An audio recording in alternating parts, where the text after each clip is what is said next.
Dr. Gazzaniga, development of a healthy brain. Which influences are important? Let's start up with something which is very common in the world: malnutrition, wrong microbiota. Does it have a long-lasting effect? There's new studies out that suggest that they do, that the microbiota, if it's not formed properly and sustained throughout life, but with good nutrition, fail to make certain chemicals which are very useful for brain function and providing brain energy for the work it has to do.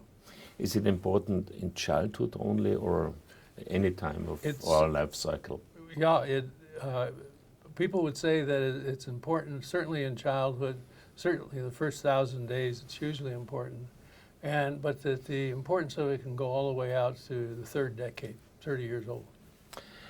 Another question which is very important is reading. Reading a book. Nowadays, if you look around, nobody's reading a book. Everybody is typing and sending messages. But reading, does it have an effect on, for example, development of white matter of the brain? There's no question that if you think about it, when we evolved, no one was reading.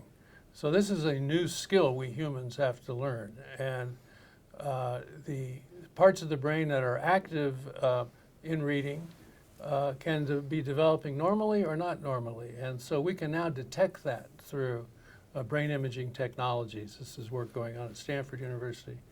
And so it would suggest that by knowing that, and by knowing whether someone is a good reader or bad, there may be ways of intervention to help a poor reader become a good reader.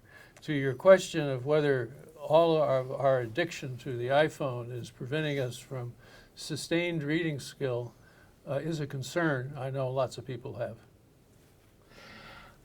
Last question. If the fetus is exposed to drugs because the mother has a depression during pregnancy, can this have a long-lasting effect in the offspring then? Yes, there are new animal studies that suggest that this is the case. And there are suggestions that some medications taken by the mother might be more effective or less effective in helping that problem out. So one of the new animal findings may suggest that it's the type of, say, antidepressant you're taking during pregnancy that may be good or not as good for your long-term recovery. These are still very early on and not yet confirmed, but it just shows the importance of good prenatal care.